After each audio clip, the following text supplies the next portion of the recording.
thank you for being here, and thank you for shuffling around so quickly as things move quite quickly. I know we've got to stick to time. A couple of things, Matthew. First of all, we had a walk around Northview. My goodness me, tremendous, isn't it? Tremendous sight, and hopefully all of you at some chance get that opportunity to see what's going on there. And you can tell that everybody is actually involved in, you know, the whole structure and the sense of the shape of the rooms.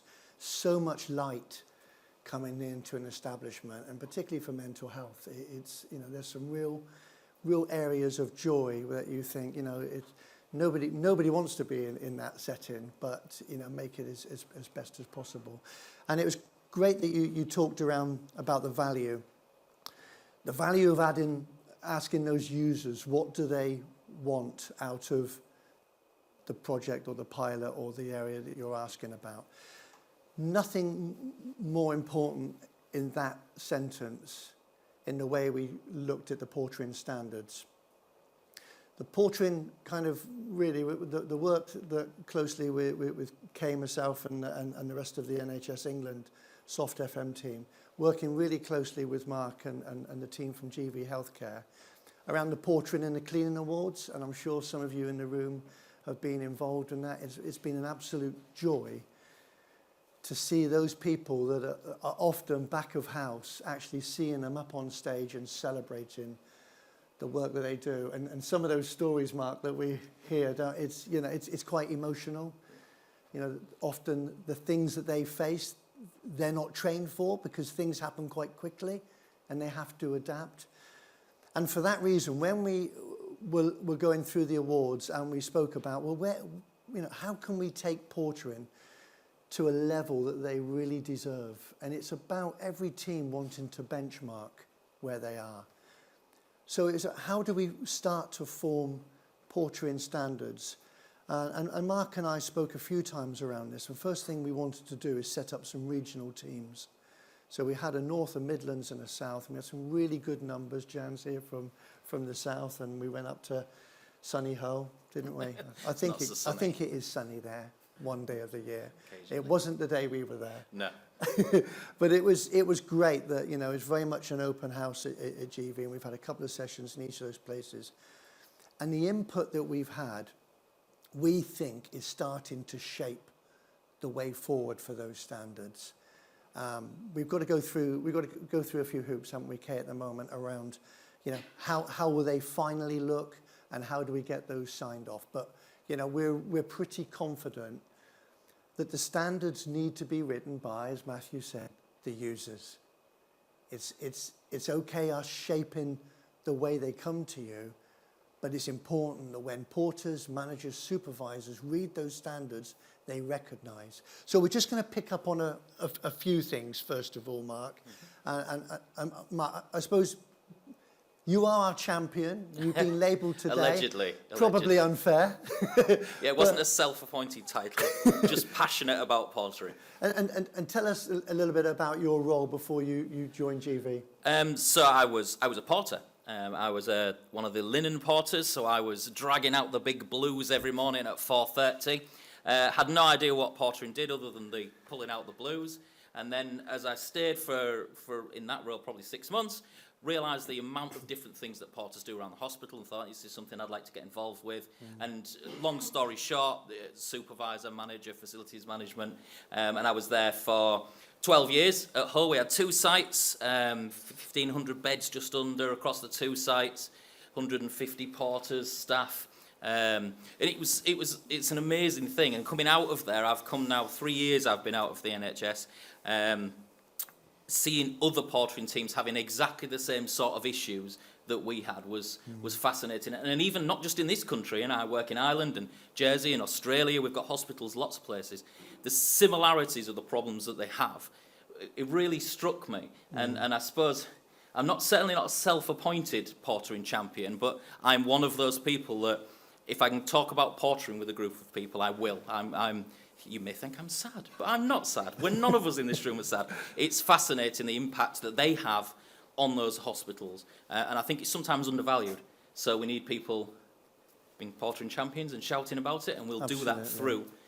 through the standards. I think it's a real. And you know, when we got together as a group, it was really clear, and picking up on from Matthew's point of view on that whole mental health area, the role of a porter is very different, isn't it? Depending on the setting, and I'm sure all of you can reflect on that. And I know certainly from the food review going into the food standards, I often had that weight behind me that was telling me I didn't always bear in mind some of those sectors and some of those settings. So that's something we've really tried to look at, isn't it, in the way we've described it. I mean, I could write a list of all the things that we did at Huff within portering, then I could hand that list out to you guys in the audience, and even by the time that list got to the end, people would still be adding responsibilities of the portering teams. And it's different across the sectors. We have to take into account that there's community hospitals, we've got porters within mental health, we've got porters that do medical records and post and gases and all of these things. It's huge, it's massive. One of the areas that we like to have within a set of standards is around recognising the strategy. Because even though portering is day to day, and you come in on those different shifts and you have to deal with whatever's in front of you, we feel it's kind of important that that strategy reflects the day to day. I mean, for you as a portering manager in that post, how would you sort of almost serve that strategy to people to get them to understand that it is important? We sort of worked backwards. You can write a strategy and then work backwards towards gaining that, but we had to understand what the porters needed and what, more importantly, the expectations of the clinicians needed as well. If those two things don't match up, a very quick story, we had a KPI for radiology and ED, which was 25 minutes. We'll have your patient there in 25 minutes, but radiology had a 20-minute KPI. And because we didn't communicate very well, we were over here going, we're doing a great job, pat ourselves on the back. They were over here going, porters are constantly late, my patients are always late. And as soon as we started to have that collaboration and that conversation, it was only then we realised, actually, they didn't align. And that's how we work backwards from all of those things to set a strategy. The top line, obviously our workflows and processes feed into that strategy, but getting to what do we want to achieve, what do we want good to look like? There has to be some sort of uniformity there, and that's where I think the standards will really help people to write that strategy, and also within the hospitals have an identity, because I think that portering teams and porters have so much value to add to patient flow and to the patient journey, and sometimes they're not included in that conversation. You'll know this as much as me. I can see people nodding. It's true. So having that strategy, but making sure that the hospital knows that strategy. Yes. And it's not just our strategy within portering, it's the hospitals. Yeah, so it's almost a bit of a mission statement, isn't it, that you're sending to everyone else, saying, you know, we're trying our best, you know, and we've all been in that phase where ward level gets nervous that they can't get a porter, and they're booking a porter kind of an hour before they even need them, and a porter goes up and stood around waiting. So it's kind of everybody having the same confidence in that strategy. Now, part of that strategy, you know, two really big areas for all of us will be workforce and the equipment that they have. So it has to be appropriate equipment. And of course, you need to have the teams that can use that equipment really effectively and be operationally confident. How do we do that matching up? And I suppose, you know, maybe share that story around workforce and how important it's been to you. Well, yeah, I mean, it's probably one of the most, of the work streams we looked at when we were talking about the portering standards, probably one of the most important. You can have a strategy, you can have analytics and data, but if you don't have a workforce underpinning that, nothing will happen.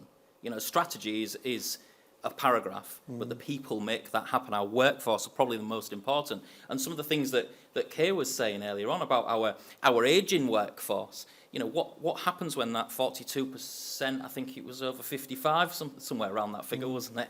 When they're going to retire in the next 10 years, but we're only bringing in not very many under 25s. What's going to happen? If that was in nursing, for example, it'd be a crisis. We need to make sure that they're empowered and letting them know that they're valued and what they're doing is important. And we did a lot of that at Hull, and that's something that we do with the Porter Awards that you come along to, trying to empower that workforce to understand that, yes, we've got a strategy. Me as the manager, I'm not just justifying my wage, making things up in my ivory tower. That's not how it works. My office was next door to the porter's office. But you need that workforce to feel empowered. And we do that through training, like Matthew has been pointing out, inspiring them to be part of that change rather than just be told what they've got to do on a daily basis. If we don't bring teams like portering teams along the ride and get buy-in from them, you're going to really struggle to make a difference. You can have the best strategy in the world, but if your staff won't come along that journey, it's not happening. And how important is it that those porters are having a say in the type of equipment and you know, we know wheelchairs is a big thing. I've got wheelchairs here and wait for the groan. Yeah. Don't mention wheelchairs. Well, because we know in some areas it's been successful the way it's managed, but yeah, how important is it that we're asking porters, you know, about the style, the type of equipment, and also where it is? Yeah, it's really important. Again, because it gives them a voice within the conversation. And wheelchairs is one of the things I had down to try and avoid speaking about. But from 11 o'clock, and every hospital, I speak to hundreds of hospitals, I go to hundreds of portering teams, and that seems to be the one where everyone groans. Past 11 o'clock, you can't find a wheelchair.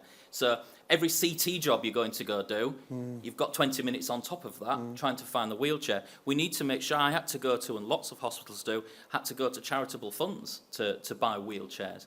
And so the porters, as you say, they sometimes feel in the dark. They used to say they were mushrooms, and we all know the rest of that expression I won't go into, but they say they were mushrooms. And we've got to change that. We were successful at Hull in doing that. We brought people on. When I wanted to change the rotas, I asked them, what do you want? They never quite got what they wanted, but they had a voice. And we want a 9 o'clock start because the car park's empty. All right, well, how about an 8:30 start because it's better for the service? Giving them that voice, but investing in them. To feel invested in. When they got new radios, you know, they had them on the back. I've got a new radio. And that little thing is an investment in those people, making sure they all have the right safety boots or, you know, their uniforms are up to date and what have you. It's a massive investment in people. The porters, and I was one of them, have got pride in the uniform. I don't know if you find that at your hospitals, but I really do think they do. So you've got to make sure they have it. You've got to make sure they have it. And there's no money. There's not a big pot that I'm saying, right, let's go buy 1,000 wheelchairs. Everyone needs to be in brand new uniforms. But we need to make sure they feel valued. And that, as part of your workforce, is massive on equipment. You've got to make sure they've got the right stuff to do their job. You know, with the SOPs and the risk assessments all say you need this, this, and this. And if you don't have this, this, and this, how can they be expected to do it safely? They can't. Linking the workforce to the equipment, we've touched on the training, a part of that, but what about the development of our teams? You know, I'm sure we've all been in that position where you go up to someone like a cleaner, like a porter, like one of the catering assistants, and say, well, you know, it's time for your appraisal, you know, and it's usually a pretty flat response, isn't it? A few expletives. I've been here 30 years, mate. I know what I'm doing, and I want to stay in the job I'm doing. You know, and sometimes you have to almost coax them along a little bit, don't you? Because it is really important that, as a healthcare setting, we do move with the times. We move with the styles of equipment, and we'll touch on systems in a minute. How do we take those teams? Is there still a place for those face-to-face? You know, we do a lot of virtual training, and we also try and do those group sessions, but also is there that opportunity to have those informal one-to-ones so you build those relationships and you build the confidence up of your teams? I think sometimes the informal one-to-ones, the quick chats, as Matthew pointed out in this last, they're as important, if not more important sometimes than your annual PDR or something that you're doing your porters. My porters used to say, you just write it, Mark, I'll sign it. I was like, that defeats the whole object. I want to know if you've got a problem. Because you'll sit in the porter's lodge and talk amongst yourselves about issues that are affecting you. But if you won't tell me, the person that could potentially do something about it, we're never going to get anywhere. But those informal talks that we used to have, yeah, they were amazing. But training, it's difficult when you're in cleaning and catering and the access to computers, physically doing the courses, because as you say, a lot of it's e-learning now. We did 14 to 16 mandatory courses a year, which is fine. Some of them manual handling, lifting our boxes. Obviously, we had to go do that in the classroom. And cardiac arrest and all those trainings were all hands-on, but the majority were on the computer, and we had 2. So it's really difficult. So I had to campaign. I shouldn't have had to campaign, but I did. Can I get a laptop? so that the people can actually do the training we're expecting them to do. And eventually we got a laptop and it got broken. But we got a new laptop. It was not That's any of the another porters' faults. Yeah, it was another story. But upskilling the porters, again, you're investing in those people. And Matthew touched on this a lot when he was talking through that. You feel, I was a 0-hour bank porter, for my example, and I've seen this across loads of trusts where people start there, don't really know what portering is, and they end up managing the service because they fall in love with it and they think it's vital to the hospital. But we've got to upskill them. We've got to give them the training to be able to do that. We've got to inspire them, invest in them. Why don't you do this apprenticeship? There's an apprenticeship, which is what I used to get from the porters. Yeah, of course there's an apprenticeship. So we've got to do those things, as we say, to keep people in, to get that retention up. Because there's a lot of pride in the job as well. I don't know if you see this with your porters and your cleaning staff. There's a lot of pride in that, and keeping them in is important, but also attracting that new talent. That, as I say, less than the 30 years porters that you've got. We also need that, and the blend was really good. Have you seen that? Big time. Have you seen there's been that fresh impetus of people? Used to have, and this is very small, and I'm not criticising any of my porters. They're all wonderful and marvellous. We used to have that, not in my day. And it may be controversial, but I'm sure you've heard it. We never used to do it like that. Or we used to have that small percentage, but the new recruits coming in who didn't know any different, who were used to using maybe smart devices or computerised systems and that, they didn't know any different. So all of a sudden they came in and they didn't butt heads. What happened was these guys sort of came to that way of thinking and realised that actually they've spent some money on us here. We've got new radios, I've got a bit of tech. And some of them were frightened to death of it. I had a Kevin, bless him. Kevin, one of my wonderful porters, didn't have a mobile phone, so was frightened to death when technology came into the hospital. But with extra support, and his colleagues as well, the mentorship within portering is amazing. People will come in and say, oh, come on, I'll come and show you. I'll show you how we do this. That was amazing as well at Hull. So with your well-known commercial neutrality, yeah. how, once those standards come out, have we reached a point where we cannot do the job we need to do without technology? Yes, so full disclosure, I now work for a company that creates portering task management. So of course, Phil, now is the time when everybody should have. No, I think, yeah, you would expect me to say yes. However, I am going to say yes, but I think we've surpassed it. I think I see lots of teams, portering teams, who do very well at the business of moving patients and stuff with pen and paper only. But when I ask their manager, how do you make efficiencies, or how do you prove to your boss that you need to change those rotors? How do you get round the unions that you need to move 3 porters out of there because ED needs to have more porters?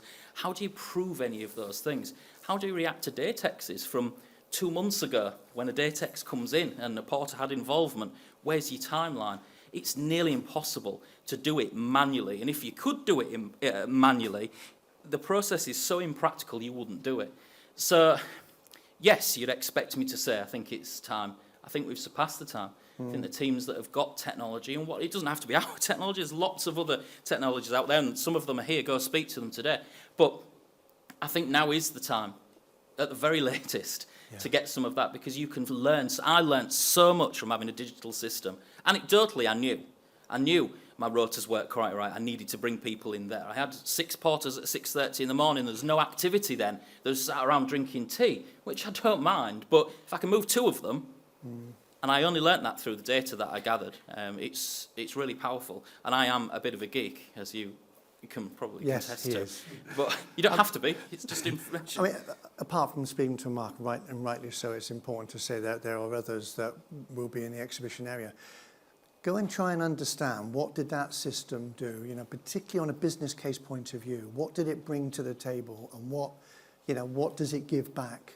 Because if it is that investment, you need to know, and obviously take other people on that journey with you around the positive benefits. Mark and I have shared the story that I remember being in the bed meetings around particularly the COVID times, and we were having them sort of twice a day, usually 8:30, 1 o'clock, and you go down there and it's full, isn't it, of the clinicians and the matrons, and they're all telling their story about where, we've got no clinician in A&E tonight. I'm thinking, flipping heck, I hope none of my family are ill tonight, because there's no one in A&E. And we're sort of 3 or 4 matrons down across the different services. No one seems to be batting an eyelid, do they? And it comes round, if you're one porter down on a shift, my goodness me, everyone, what are you doing about it? You know, and you're thinking, hang on, there's one porter, you know. And so you become quite defensive, but also that wider awareness of how important those porters are to the system. So the people, particularly that we need to take on that journey, is the clinicians, isn't it? Around, you know, reminding them of how important those porters are, and that collaboration. So as the standards come out, I suppose just a bit of a wise word from you around, as standards come out, how do we collaborate with our clinicians to ensure that they are supportive of our teams rather than, you know, just being a little bit oppressive? Yeah, and you can have that in a hospital. I don't think it's necessarily the case now, but when I started, which was 15 years ago, it was very different. And I don't know if your experience is the same, but you're talking about bed management, giving bed management an input, and you having an input in the bed management meetings. We were never allowed as portering managers at first in the bed management meetings, in the war room as they called it. We weren't. Oh no, what do you need to be here for? Yeah. Well, because we're moving every single patient on your board. You know, because you need us to do all of those things on your list. They quickly embraced it, and when we gave them a piece of software, and not necessarily our software, but when we gave them a piece of software, it was a window to the world. They could see, actually, I can affect things through the porters. I've got a elderly lady in ED that needs to go to a ward, but I can see on my board there's a discharge in Ward 8, which is the elderly assessment unit. I tell you what, I'll tell the porters, and they did, can you do that one first? Which meant that person goes home early, brilliant. This person moves from ED into that bed. Someone who's in an ambulance outside then gets to come into ED. That ambulance goes out and rescues someone having a heart attack. Yeah. And I know that's a very broad example, but that flow from there to there, it's true. And porters, every single step of that journey. And I think they realise that at Hull, and I think generally speaking, I don't know what your experience in your hospitals, but I think that's really happening. They're beginning to see that they are the lifeblood of the hospital, and if you invest in that team, is an investment in your hospital. I do see a step change there over the last few years. But then maybe that's because I've spoke to a lot more hospitals than I did when I was just at Hull. Yeah. And just to close the session, there was one area that we started to focus on a little bit, but then we realised that area was a bit of an umbrella to everything, and that was culture. Yeah. You know, and you touched on it a little bit. I suppose, how do we encourage people in the room right now to, you know, to stand up tall and actually think, do you know what? I need to change the culture of this part of the organisation right now. And as the standards arrive with you, you want to be on that front foot, don't you, to receive them, think, I'm now ready to actually make these work in my hospital. What encouragement would you give? I think there's not a lot of things I will praise COVID for, but I think COVID helped highlight some of the things that the facilities teams do. And we need to jump on that momentum before it wanes. And I think that if I was a portering manager still, I would be so excited about the standards coming out. Not necessarily for the content, because that ever moves, it ever changes. It's never going to be perfect for every hospital first time.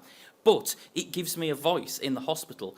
Did you know the standards I should be involved in every conversation. We've got our own standards. It gives us that identity. So I know a lot of the colleagues at the hospitals we work with, and we work with over 80, they're all really, they're on tenterhooks waiting for the standards, for that identity that they can take back into the hospitals and use as a momentum to carry on pushing. The portering culture, again, I think that's changed. 10 years when I started, some of the things we got called as porters are not for broadcast. You can imagine, you've probably heard it. But when you're in your hospital, when you're lost, where do you go? You go porters. If you can't find a CD, the oxygen, not the music, you go to a porter. If you need to know where that ward's temporarily moved to, you ask the porters. If you need to know where so-and-so's on holiday, you ask the porters. They know everything. A couple of hospitals have said this to me, and it's not a derogatory term, but they're the hairdressers of the hospital, I keep hearing, because they know where you're on holiday and they know who you're with. Porters know absolutely everything. And I really think that culture has changed, and we're trying to change that with things like the awards, recognising the incredible feats that these people go to. When we get nominations in for the awards, there was over 300 this year, and some of them, when you're reading them, you know, I'm not an emotional chap, I've got a heart of stone, but some of them, you get a lump in your throat thinking about what these people do on a daily basis. And we just need to shout that. We need you in this room to shout that internally. I know you do, I'm not saying you don't, but the standards are a real good opportunity to say, right, we've got the standards now, this is what we need to do next. That's how I would use them. Thank you. Yeah. Thank you for the way you champion portering.